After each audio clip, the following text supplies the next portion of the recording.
नमस्कार सभी साथियों को स्वागत करता हूँ सभी का इस यूट्यूब चैनल पर जिसका नाम है स्टडी विद पीएन लोधा।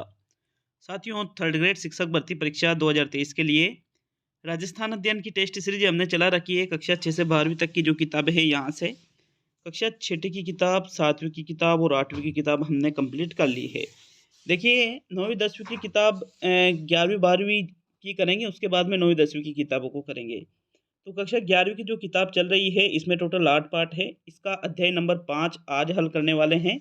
आने वाले 2 से 3 दिन में आपके ये कक्षा 11वीं की किताब भी कंप्लीट हो जाएगी साथियों। तो कक्षा 11 की जो पुस्तक है इसके अध्याय 5 से 30 प्रमाणिक वस्तुनिष्ठ प्रश्न राजस्थान जीके को आपको यहाँ पर देखने को मिलेंगे, जो कि रीट मेंस एग्जाम लेवल 1 के लिए और साथ ही लेवल 2 के लिए बेहद उपयोगी है साथियों। तो शुरू करेंगे आज के इस वीडियो को। 30 प्रश्नों को ही करके जाना। प्रत्येक प्रश्न जो है 1 अंक का है और प्रश्न को गलत करने पर 1/3 नंबर आपके कम किए जाएंगे। तो चलिए पहला प्रश्न देख लेंगे मित्रों। साथियों, आपके पहला प्रश्न है, राजस्थान में परमाणु ऊर्जा केंद्र कहाँ पर स्थित है? रावतभाटा में, सूरतगढ़ में, छबड़ा में या बरसिंहपुर में? तो राजस्थान में जिस स्थान पर परमाणु ऊर्जा केंद्र स्थित है उस स्थान का चयन आपको पहले प्रश्न में करना है।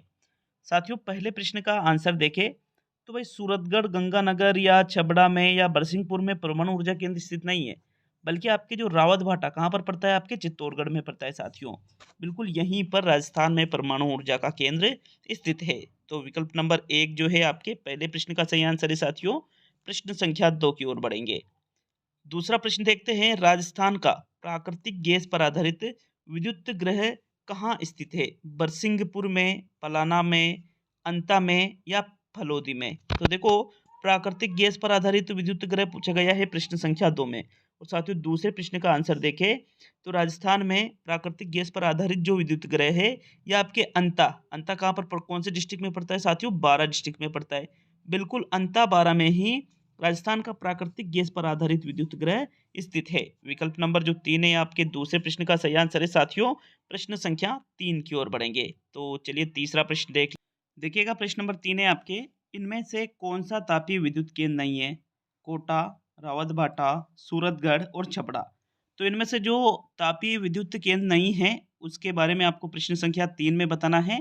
और तीसरे प्रश्न का आंसर देखें तो साथियों, कोटा भी तापीय विद्युत केंद्र है, सूरतगढ़ भी तापीय विद्युत केंद्र है और छबड़ा भी तापीय विद्युत केंद्र है। लेकिन रावत भाटा जो है ये तापीय विद्युत केंद्र नहीं है, बल्कि रावत भाटा क्या है? परमाणु विद्युत केंद्र है साथियों। तो विकल्प नंबर जो आपके जो 2 है ये आपका प्रश्न संख्या 3 का सही आंसर है। अच्छा लगे वीडियो तो वीडियो को लाइक शेयर करके जाइएगा। साथियों, आज का ये दूसरा वीडियो है। आज का पहला जो वीडियो है मैंने जो शिक्षा मनोविज्ञान है, टीचिंग मेथड है, आपके विद्यालय विषय है, इन सभी से 40 बेहद महत्वपूर्ण प्रश्नों का वीडियो मैंने सुबह 8:30 बजे के लगभग अपलोड कर दिया था। आज का ये सेकंड वीडियो है। इसके बाद में शैक्षिक तकनीकी का एक और वीडियो आएगा। और दोपहर 1 बजे से 3 बजे के बीच में आपके लेवल 1 प्लस लेवल 2 के लिए मैराथन टेस्ट लगभग डाल दिए जाएंगे, अगर कंप्लीट हो जाते हैं तो, नहीं तो 3 बजे के बाद में डाले जाएंगे फिर, ठीक है। चलिए आगे बढ़ेंगे प्रश्न संख्या 4 की ओर। मैराथन टेस्ट जो है study with PN Lodha app पर डाले जाएंगे 149 वाले कोर्स में। चौथा प्रश्न देखेंगे साथियों। साथियों, प्रश्न संख्या 4 है आपके, पवन ऊर्जा के विकास की उपयुक्त दशाएं राजस्थान के किस क्षेत्र में सर्वाधिक है? पश्चिमी राजस्थान में, पूर्वी राजस्थान में, दक्षिणी राजस्थान में और हाड़ौती क्षेत्र में? तो चौथे प्रश्न का आंसर देखें, पवन ऊर्जा के विकास की उपयुक्त दशाएं राजस्थान के जिस क्षेत्र में सर्वाधिक है वो कौन सा क्षेत्र है साथियों? आपके जो पश्चिमी राजस्थान है, बिल्कुल इसमें पवन ऊर्जा के विकास की सबसे उपयुक्त दशाएं हैं। तो पहला विकल्प आपके प्रश्न संख्या 4 का सही उत्तर है। प्रश्न संख्या 5 की ओर बढ़ेंगे मित्रों। तो पांचवा प्रश्न देखेंगे। प्रश्न नंबर 5 है आपके, बाड़मेर जिले के किस क्षेत्र से कच्चा खनिज तेल निकाला जा रहा है? बायतू क्षेत्र से, बालोतरा क्षेत्र से, गुड़ामालानी क्षेत्र से और रामगढ़ क्षेत्र से? तो बाड़मेर जिले के जिस क्षेत्र से कच्चा खनिज तेल निकाला जा रहा है वो क्षेत्र आपको प्रश्न संख्या 5 में बताना है। मित्रों, पांचवें प्रश्न का आंसर देखें तो कौन सा विकल्प आपका सही रहेगा? भाई बालोतरा से नहीं, ना ही गुड़ामालानी से, ना ही रामगढ़ से, बल्कि बाड़मेर में एक क्षेत्र आता है जिसका नाम क्या है साथियों? बायतू। बायतू से ही बाड़मेर जिले में पड़ता है ये बायतू।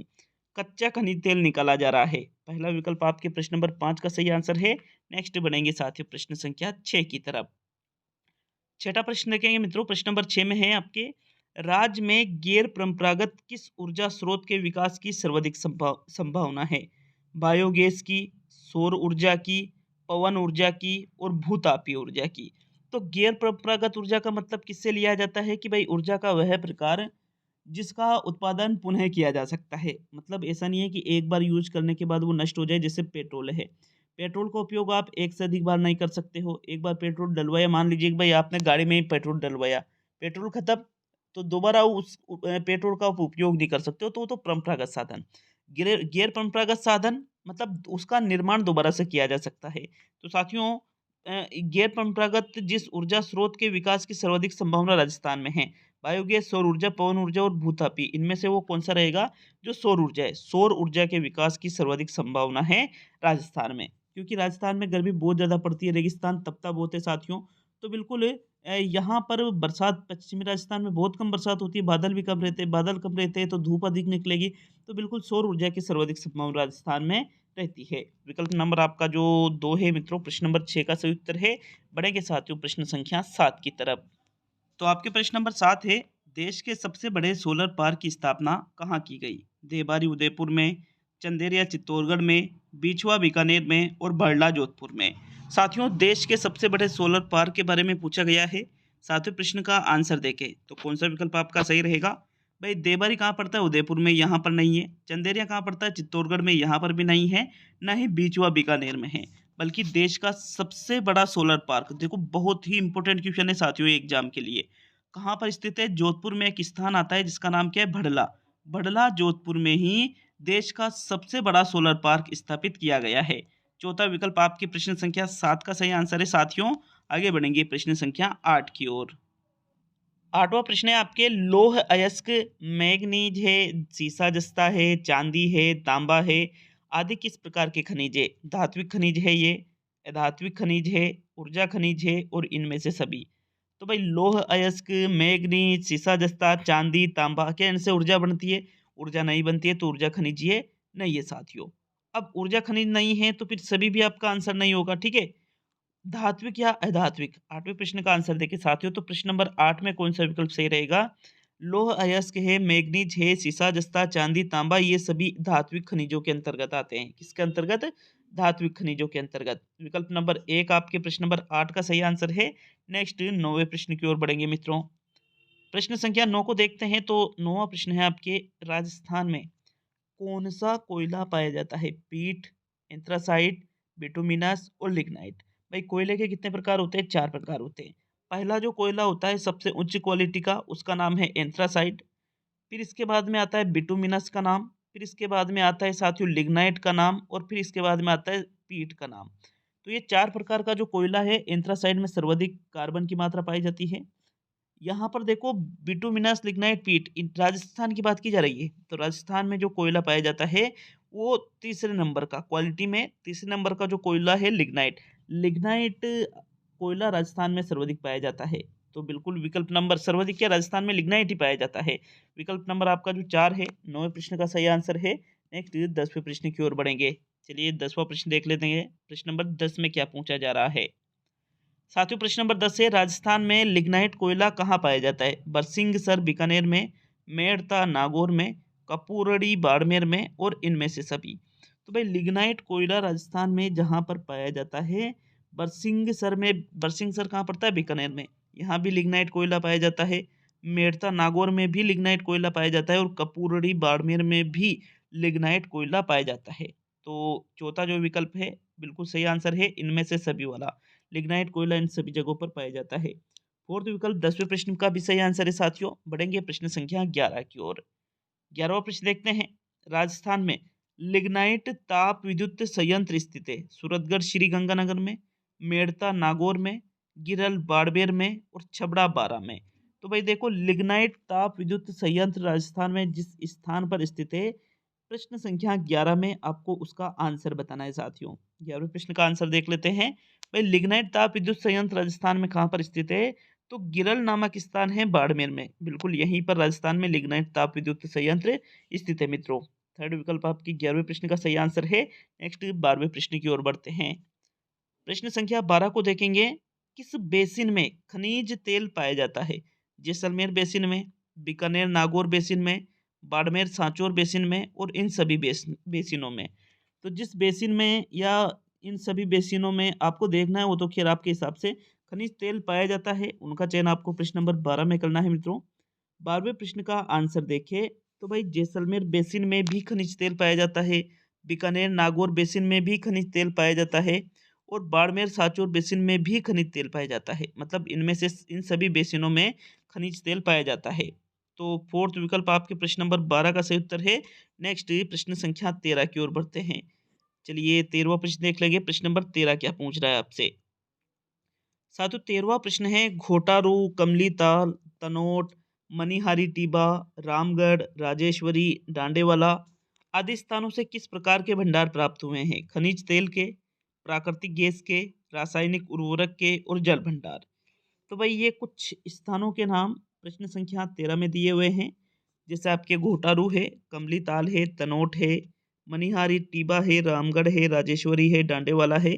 ये जो सभी स्थान हैं यहाँ पर साथियों प्राकृतिक गैस के भंडार प्राप्त हुए। किसके? प्राकृतिक गैस के, खनिज तेल के नहीं बल्कि प्राकृतिक गैस के यहाँ से भंडार प्राप्त हुए हैं। तो विकल्प नंबर 2 आपके 13वें प्रश्न का सही आंसर है। बढ़ेंगे मित्रों प्रश्न संख्या 14 की तरफ। 14वां प्रश्न देख लेते हैं। सादेवाला जैसलमेर, बागेवाला बीकानेर, ऐश्वर्या मंगला बाड़मेर, इनका संबंध किससे है? खनिज तेल से, प्राकृतिक गैस से, रासायनिक उर्वरक से और जल भंडार से। तो भाई देखो पिछला जो प्रश्न था उसमें हमने देखा था कि भाई वो जितने भी स्थान थे वहां से प्राकृतिक गैस के भंडार हमने देखे थे। और ये जो सादेवाला जैसलमेर है, बागेवाला बीकानेर है, ऐश्वर्या है, मंगला है बाड़मेर की, तो भाई ये खानों के नाम है। और इन खानों में से खनिज तेल निकाला जाता है। क्या निकाला जाता है? खनिज तेल। विकल्प नंबर 1 आपके 14वें प्रश्न का सही आंसर होगा साथियों। प्रश्न संख्या 15 को देखते हैं। तो चलिए 15वें प्रश्न की तरफ बढ़ते हैं। मित्रों प्रश्न संख्या 15 है, राजस्थान में प्राकृतिक गैस आधारित विद्युत गृह है। रामगढ़, जैसलमेर, अंताबारा, धौलपुर और इनमें से सभी। तो 15वें प्रश्न का उत्तर बताइए। प्रश्न संख्या 15 में कौन से विकल्प का चुनाव करोगे? भाई प्राकृतिक गैस आधारित विद्युत गृह पूछा गया है प्रश्न संख्या 15 में। और अंता कहाँ पड़ता है? 12 में। रामगढ़ कहाँ पड़ता है? जैसलमेर में। और धौलपुर, इन सभी जगह पर प्राकृतिक गैस आधारित विद्युत गृह स्थित है। तो इनमें से सभी वाला जो आपके चौथा विकल्प है प्रश्न संख्या 15 का सही आंसर है साथियों। प्रश्न संख्या 16 की ओर बढ़ेंगे। चलिए 16वां प्रश्न देख लेंगे। प्रश्न संख्या 16 में क्या है? सर्वप्रथम कब जैसलमेर के उत्तर पश्चिम में मनिहारी टीबा के पास कमली ताल से गैस निकली थी? 1990 में, 1996 में, 1999 में और सन 2002 में।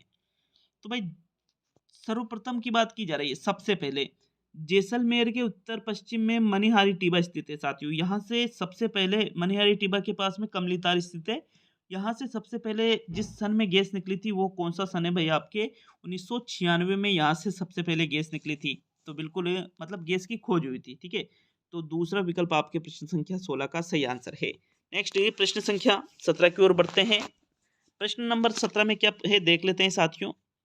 राजस्थान ऊर्जा विकास एजेंसी रेडा का गठन कब किया गया था? 21 जनवरी 1985, 21 फरवरी 1985, 21 मार्च 1985 और 21 अप्रैल 1985। मित्रों 17वें प्रश्न का आंसर देखें तो राजस्थान ऊर्जा विकास एजेंसी रेडा का गठन कब किया गया था? मैं देखो 21 को तो किया गया था, 21 तारीख को, लेकिन वो मार्च था, अप्रैल था, फरवरी या जनवरी। और सन 1985 भी चारों ही विकल्प में दे रखे हैं। तो साथियों बहुत ही इंपॉर्टेंट क्वेश्चन है ये। राजस्थान ऊर्जा विकास एजेंसी जिसका शॉर्ट नाम क्या है? रेडा। तो एक तो ये भी आपसे पूछा जा सकता है कि भाई रेडा का पूरा नाम क्या है, तो आपको पता होना चाहिए कि भाई रेडा का पूरा नाम क्या है? राजस्थान ऊर्जा विकास एजेंसी। और अगर बात करें इसके गठन की, तो इसका जो गठन किया गया था कब किया गया था? 21 जनवरी सन 1985 में राजस्थान ऊर्जा विकास एजेंसी या फिर रेडा का गठन किया गया था। तो विकल्प नंबर 1 आपके 17वें प्रश्न का सही आंसर है साथियों। बढ़ेंगे प्रश्न संख्या 18 की तरफ। तो 18वां प्रश्न है आपके, पवन ऊर्जा का राजस्थान के किस क्षेत्र में सर्वाधिक विकास किया जा सकता है? दक्षिणी राजस्थान में, हाड़ौती के पठार में, पश्चिमी राजस्थान में और पूर्वी राजस्थान में। तो भाई पवन ऊर्जा की बात की जा रही है। पवन चक्की से पवन ऊर्जा का निर्माण किया जाता है साथियों, पवन चक्की के माध्यम से। तो आपके जो पश्चिमी राजस्थान है या फिर आपके जो दक्षिणी राजस्थान है या आपके जो हाड़ौती का पठार है या फिर आपके जो पूर्वी राजस्थान है, इनमें से कहाँ पर पवन ऊर्जा का आप सर्वाधिक विकास कर सकते हो। मतलब आप नहीं कर सकते हो, गवर्नमेंट तो कर सकती है, आप भी कर सकते हो अगर बिजनेसमैन हो तो, ठीक है। तो साथियों, पवन ऊर्जा का जो राजस्थान में सर्वाधिक विकास किया जा सकता है वो कहाँ पर किया जा सकता है?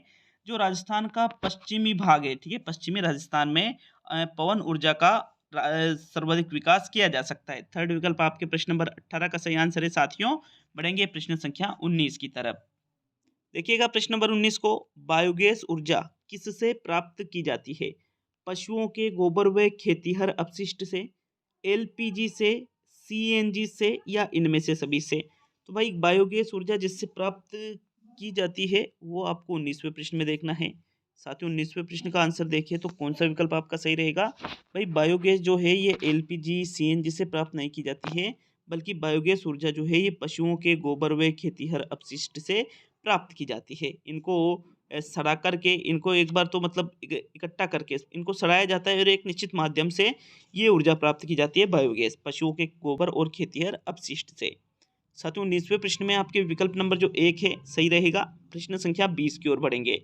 देखिएगा, एक चीज़ का विशेष ध्यान रखना है आपको कि आप क्या जैसे 150 प्रश्नों के टेस्ट अटेंड करते हो ना, जो ऐप पर मैराथन टेस्ट लिए जाते हैं, अभी तक 10 प्लस टेस्ट तो 12 टेस्ट तो लेवल 1 के लिए जा चुके हैं, लेवल 2 हिंदी के 10 टेस्ट लिए जा चुके हैं, लेवल 2 एसएसटी के 9 टेस्ट मैराथन लिए जा चुके हैं 149 वाले कोर्स में। बाकी छोटे-छोटे तो 2-250 टेस्ट वहाँ पड़े हुए हैं साथियों। तो ये जो मैराथन टेस्ट करते हो इसमें आपकी सबसे बड़ी गलती बताऊँ मैं आपको, 140 तक क्वेश्चन आप अटेंड कर लेते हो। 145 150 के लोग ऐसे 150 क्वेश्चन अटेंड कर लेते हैं। यार चीज़ों को बदलना होगा, क्योंकि माइनस मार्किंग है, वहाँ 140-45 पे पहुँच गए तो हो गया, फिर नहीं आप यार। पूरी तैयारी करने के बावजूद सिलेक्शन से रुक जाओगे, इस चीज़ का विशेष ध्यान रखना है। ज़्यादा रिस्क नहीं लेना है, ठीक है? 120 से 130 क्वेश्चन अटेंड भी करोगे तो भी कोई दिक्कत वाली बात नहीं, 130 क्वेश्चन मान के चलो। कम से कम 20 क्वेश्चनों को तो छोड़ा करो यार। अगर आ रहे हैं तो भले एक भी मत छोड़ो, लेकिन ज़्यादा दिक्कत आ रही है तो उनको तो छोड़ दिया करो, आप उनको छोड़ते नहीं हो। इसी वजह से आपके जो सही नंबर होते हैं वो भी कम कर दिए जाते हैं साथियों, माइनस मार्किंग के कारण। 20वां प्रश्न है, इनमें से कौन-सा ऊर्जा का वैकल्पिक स्रोत नहीं है? ज्वारीय ऊर्जा, भू-तापीय ऊर्जा, खनिज तेल और बायोगैस। तो जो ऊर्जा का वैकल्पिक स्रोत नहीं है, वैकल्पिक का मतलब क्या होता है? जिसका दोबारा से उत्पादन किया जा सके, तो नहीं है। तो भाई ज्वारीय ऊर्जा, भू-तापीय ऊर्जा, खनिज तेल और बायोगैस, इनमें से ऊर्जा का वैकल्पिक स्रोत कौन-सा नहीं है? यहाँ पर साथियों 20वें प्रश्न में आपका आंसर रहेगा विकल्प नंबर 3। क्योंकि खनिज तेल का दोबारा से आप निर्माण नहीं कर सकते हो, तो ये वैकल्पिक स्रोतों में नहीं आएगा। विकल्प नंबर 3 आपके प्रश्न संख्या 20 का सही आंसर है साथियों। 21वें प्रश्न की ओर बढ़ेंगे। 21 में क्या है देख लेते हैं। साथियों 21 है, इनमें से कौन सा ऊर्जा का परंपरागत स्रोत नहीं है? कोयला, पेट्रोलियम, परमाणु ईंधन और पवन ऊर्जा। तो जो ऊर्जा का परंपरागत स्रोत नहीं है उसका चयन 21 में करना है। भाई 21 का आंसर देखें तो कोयला भी परंपरागत है, पेट्रोलियम भी परंपरागत है, परमाणु ईंधन भी परंपरागत है, लेकिन पवन ऊर्जा क्या है साथियों? गैर परंपरागत स्रोत है। एक ऐसा स्रोत है गैर परंपरागत। तो विकल्प नंबर आपके जो 4 है 21वें प्रश्न का आंसर होगा। आगे बढ़ेंगे साथियों। देखिएगा प्रश्न नंबर 22 को, कोटा सुपर थर्मल विद्युत योजना का प्रारंभ कब किया गया था? 1975 में किया गया था, 1976 में किया गया, 1977 में किया गया और 1978 में किया गया। तो 22वें प्रश्न का आंसर बताइए साथियों, किसकी बात की जा रही है? कोटा सुपर थर्मल विद्युत योजना की बात की जा रही है। और कोटा सुपर थर्मल विद्युत जो योजना है इसका प्रारंभ कब किया गया? तो 22वें प्रश्न का आंसर रहेगा आपके विकल्प नंबर 4, 1978 ईस्वी में। कब? 1978 ईस्वी में ही साथियों कोटा सुपर थर्मल विद्युत योजना का प्रारंभ किया गया था। विकल्प नंबर 4 बिल्कुल आपके 22वें प्रश्न का सही आंसर है। अगले क्वेश्चन की ओर बढ़ेंगे साथियों, तो चलिए 23 की ओर बढ़ते। 23वां प्रश्न है आपके, इनमें से किस प्रकार के कोयले को भूरा कोयला कहा जाता है? एंथ्रासाइट, बिटुमिनस, लिग्नाइट और पीट। तो जिस कोयले को भूरे कोयले के नाम से भी जाना जाता है साथियों, भूरा कोयला, ठीक है, इस नाम से भी जिस कोयले को जाना जाता है वो कोयला आपको 23 में देखना है। भाई जो लिग्नाइट प्रकार का जो कोयला होता है इसी को भूरा कोयला कहा जाता है साथियों। राजस्थान में किस प्रकार का कोयला पाया जाता है? लिग्नाइट कोयला ही पाया जाता है, और इसी को किस नाम से जाना जाता है? भूरा कोयला भी इसको कहते हैं। तो 23 में आपके थर्ड विकल्प सही रहेगा। बढ़ेंगे 24 की तरफ। 24वां प्रश्न देख लेते हैं। सूरतगढ़ ताप विद्युत परियोजना जिसमें 6 इकाई विद्युत उत्पादन हेतु कार्यरत है, कहाँ स्थित है? श्री गंगानगर में, बीकानेर में, जैसलमेर में और बांसवाड़ा में। तो इस प्रश्न से 3-4 चीज़ें आपके 2-3 चीज़ें क्लियर होगी आपके कि भाई जो सूरतगढ़ ताप विद्युत परियोजना है इसमें कितनी विद्युत उत्पादन इकाइयाँ कार्यरत है? 6 इकाइयाँ इसमें कार्यरत है साथियों। और ये कहाँ पर स्थित है आपके सूरतगढ़ ताप विद्युत परियोजना? आपके श्री गंगानगर में ये पड़ता है। कहाँ पर? श्री गंगानगर में। बिल्कुल आपके पहला विकल्प 24 का सही उत्तर है। 25 की ओर बढ़ेंगे मित्रों। 25वां प्रश्न है जिसमें आपको रिक्त स्थान की पूर्ति दिए गए विकल्पों में से करनी है। करने के लिए फोटोवोल्टिक तकनीक का उपयोग किया जाता है। पवन चक्की से पवन ऊर्जा प्राप्त करने के लिए, सौर ऊर्जा से प्रकाश ऊर्जा प्राप्त करने के लिए, बायो गैस से गैस प्राप्त करने के लिए और इनमें से सभी। तो भाई बहुत ही शानदार क्वालिटी वाला प्रश्न है, इंपॉर्टेंट क्वेश्चन, बेहद क्वालिटी वाला प्रश्न है साथियों। जो फोटोवोल्टिक तकनीक होती है इसका उपयोग क्यों किया जाता है? तो 25वें प्रश्न का आंसर देखिए। जो सौर ऊर्जा है इससे प्रकाश प्राप्त करने के लिए साथियों फोटोवोल्टिक तकनीक का उपयोग किया जाता है। याद रखना इस क्वेश्चन को, बहुत ही इंपॉर्टेंट क्वेश्चन है ये। आपके सेकंड विकल्प 25 का सही आंसर है। नेक्स्ट 26 की ओर बढ़ेंगे मित्रों। जो आपके प्रश्न नंबर 26 है, रावत भाटा परमाणु ऊर्जा संयंत्र की प्रथम इकाई ने रिक्त स्थान है जिसकी पूर्ति आपको दिए गए विकल्पों में से करनी है, को उत्पादन करना शुरू किया था। 11 अगस्त 1972 को उत्पादन करना शुरू किया था, 11 अगस्त 1973, 11 अगस्त 1974 या 11 अगस्त 1975।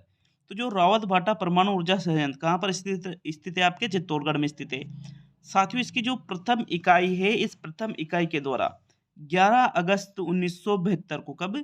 11 अगस्त 1972 को उत्पादन करना शुरू कर दिया गया था। तो विकल्प नंबर आपका जो एक है 26 का सही आंसर रहेगा साथियों। 27 की ओर बढ़ते हैं। 27वां प्रश्न है, झालावाड़ में कालीसिंध नदी पर कितने मेगावाट की 2 इकाइयां प्रगति पर है? 5500 मेगावाट की, 6600 मेगावाट की, 7700 मेगावाट की और 8800 मेगावाट की। तो भाई देखो, झालावाड़ में कालीसिंध नदी के पास में ही जो थर्मल है इसमें जितने मेगावाट की 2 इकाइयां प्रगति पर है वो आपको मेगावाट बताना है।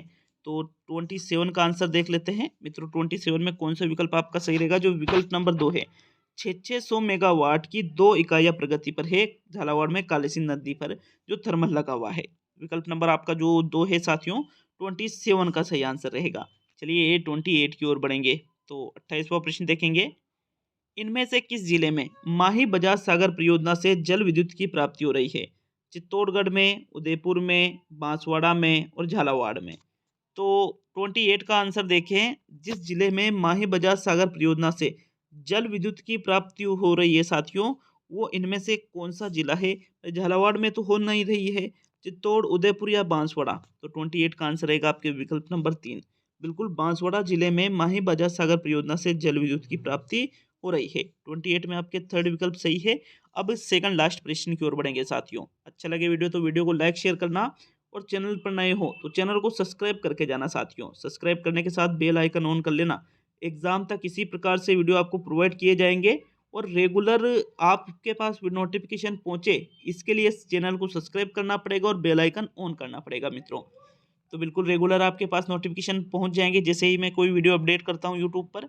तो अब सेकंड लास्ट प्रश्न देख लेंगे, 29वां प्रश्न। छबड़ा विद्युत ताप परियोजना किस जिले में स्थित है? झालावाड़ में, कोटा में, बूंदी में और बारां में। साथियों 29वें प्रश्न का आंसर देखें तो कौन सा आंसर सही रहेगा? भाई मैंने ऐप का जो डाउनलोड लिंक है मैंने कमेंट बॉक्स में दे रखा है। कमेंट बॉक्स के लिंक पर क्लिक करके आप ऐप को डाउनलोड करके कोर्स को ज्वाइन कर सकते हो। लास्ट टाइम में बेहद उपयोगी है साथियों आपके लिए ये। तो छबड़ा विद्युत ताप परियोजना जो है ये राजस्थान के 12 जिले में स्थित है। कौन से जिले में? 12 जिले में। चौथा विकल्प आपके 29वें प्रश्न का सही उत्तर होगा भाई। अब आज का अंतिम और 30वां प्रश्न देख लेंगे साथियों। अब आज का अंतिम प्रश्न देखेंगे, प्रश्न संख्या 30 क्या पूछा जा रहा है देख लेते हैं। देश में सर्वप्रथम कहाँ परमाणु ऊर्जा केंद्र स्थापित किया गया? रावत भाटा में, जैसलमेर में, तारापुर में और इनमें से सभी। तो भाई सर्वप्रथम परमाणु ऊर्जा केंद्र देश की बात की जा रही है राजस्थान। प्रश्न को अच्छे से देखिएगा साथियों। आंसर देख लेते हैं 30वें प्रश्न का, कौन सा विकल्प आपका सही रहेगा? तो भाई 30वें और अंतिम प्रश्न में रावत भाटा या जैसलमेर में नहीं बल्कि तारापुर में। कहाँ पर? तारापुर में साथियों सबसे पहले परमाणु ऊर्जा केंद्र स्थापित किया गया था। संपूर्ण देश की बात है ये। तो थर्ड विकल्प आपके 30वें प्रश्न का सही आंसर है। यह आपके पेपर नंबर 18 कंप्लीट होता है साथियों राजस्थान अध्ययन का। इसके 3 पार्ट और बचे हुए हैं। इसमें कक्षा 11वीं की किताब भी आपके कंप्लीट हो जाएगी। ऐप को डाउनलोड नहीं कर रखा है तो ऐप को डाउनलोड का लिंक मैंने कमेंट बॉक्स में दे रखा है, वहाँ से आप ऐप को डाउनलोड करके और कोर्सेज को ज्वाइन कर सकते हो। तो मिलते हैं अब जल्द ही अगले वीडियो में। बहुत बहुत धन्यवाद सभी का वीडियो को पूरा देखने के लिए साथियों।